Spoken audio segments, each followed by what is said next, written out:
What if I told you some of the coolest Zelda ideas never made it into the final games?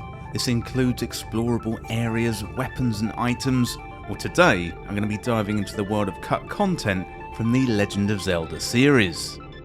Well, video game development is not a linear process. There's many reviews and quality gates that have to be passed before the game releases. The scope constantly changes throughout the development cycle and not all features make it into the final game. The Legend of Zelda is no different, and over the years many features haven't made it into the final versions.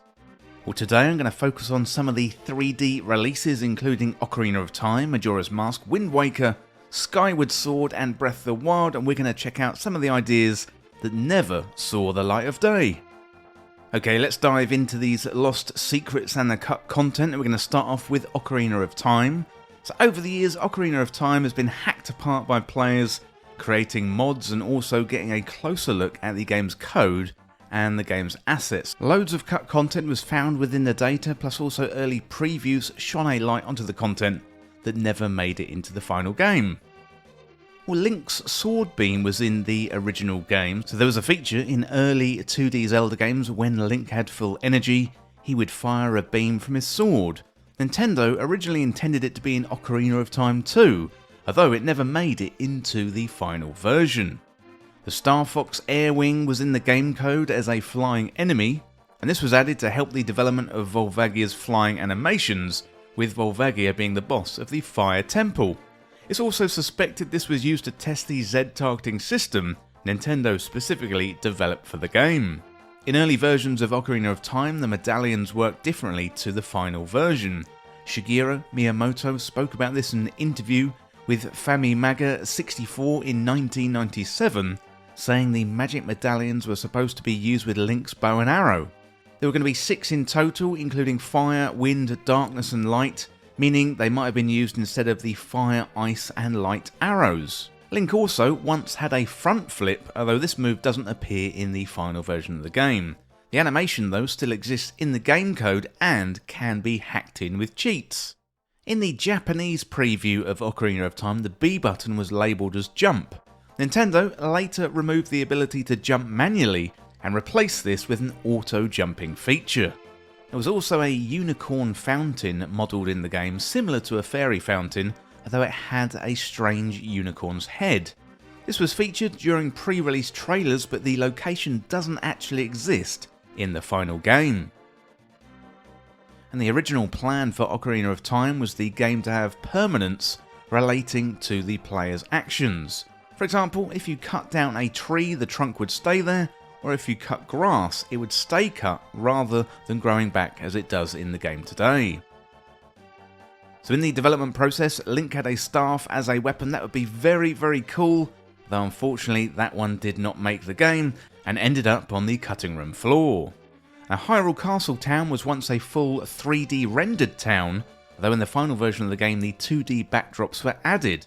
I assume this was done to save space and time due to the sheer size of the game at the time. So remember, Ocarina of Time was huge for 1998, so adding in those 2D backdrops probably saved a lot of space and also a lot of development time as well.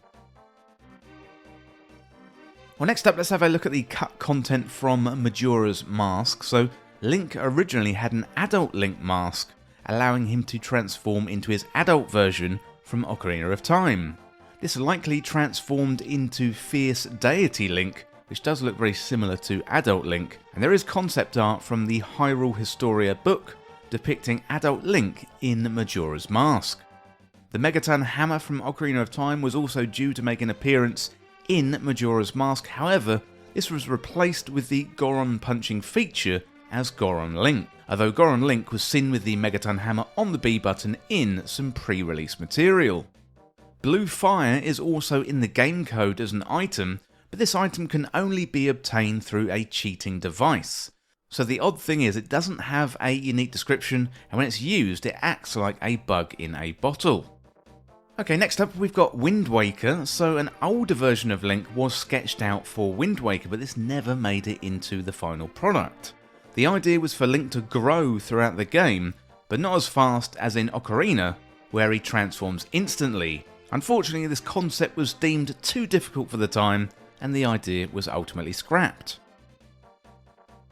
In the Space World 2001 trailer, Link originally would sneak around, with the idea of having more pronounced stealth sequences in the game, but this feature was ultimately removed, and it was replaced with Link hiding in some barrels. Hyrule Historia details 2 islands that were never used in the final product. Stovepipe Island was supposed to be a volcanic island with a lake and also a valley of lava. Nintendo also planned to have GC Island, which would look similar to a GameCube. And while cut from Wind Waker, this concept did actually return in Phantom Hourglass for the DS Island. So you can hack the game to load in an item called Water Boots. No item appears though, but it uses the same animation for the Iron Boots. Fans speculate that these were an addition or maybe an upgrade to the Iron Boots used in water. Although why you're going to want to use Iron Boots in water, I'm not so sure. Surely they're going to go rusty. So there's 2 placeholder sail icons in the game data.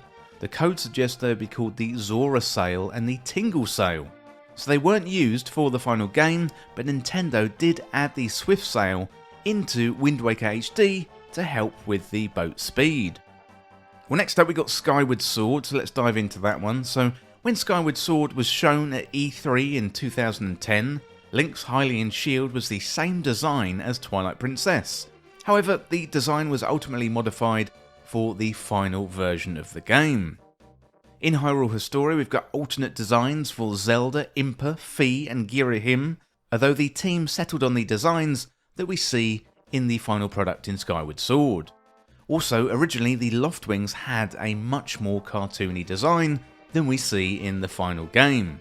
The whip originally had a skull on it and was called the Skull Whip. It also had a different icon before the final version was refined for the release of Skyward Sword. Well, next up we got Breath of the Wild. So in an early build of the game, Link used a sailcloth similar to Wind Waker instead of the paraglider, and also Link had a magic meter, which was obviously very different from the final product. In the demo version of Breath of the Wild at E3 2016, the Sheikah Slate had a health sensor and it was built into the first person view, and when you pointed this at an enemy it revealed their number of hit points. Then at the top of Hyrule Castle there's a big hidden area, one that is locked behind a door that has never been opened in the game. There's also loads of unused rooms in the Champions Ballad DLC, including out of bounds areas for the Major Test of Strength Shrine, and also a giant chamber under the floor. Mount Agat could have once been an area for us to explore. The mountain is fully modelled and has explorable areas. Also, the same could be said for the cliffs near Rito Village. So even though Breath of the Wild is an absolutely huge game, we've still got unused areas that didn't make it into the final product. Ultimately, I would imagine lots of these were built on and added into Tears of the Kingdom much later. The Broken Master Sword, as we see in Link's memories, was once an equipable weapon that could deal just as much damage as the regular Master Sword. And finally, Link originally had an ice cream elixir, plus also other meals were removed from the game before the launch, including the stir-fried mixed mushrooms and also salmon rice. As you can see there, loads of cut content from the Legend of Zelda series, and let me know in the comments what you think. Let me know if you like this kind of video. I might go back and do the 2D versions of the game in a later update. Well, that is it for the video today, looking at the lost secrets and cut content from the Legend of Zelda series. And as always, thank you so much for watching or for listening. Don't forget to hit that subscribe button down below for even more Zelda content here on Triforce Times. Well, thanks again, and I'll see you real soon. Well, this video is brought to you by Triforce Times Backstage. This is available through Patreon or YouTube membership, and you're going to get exclusive benefits, plus you'll be able to go above and beyond to support Triforce Times.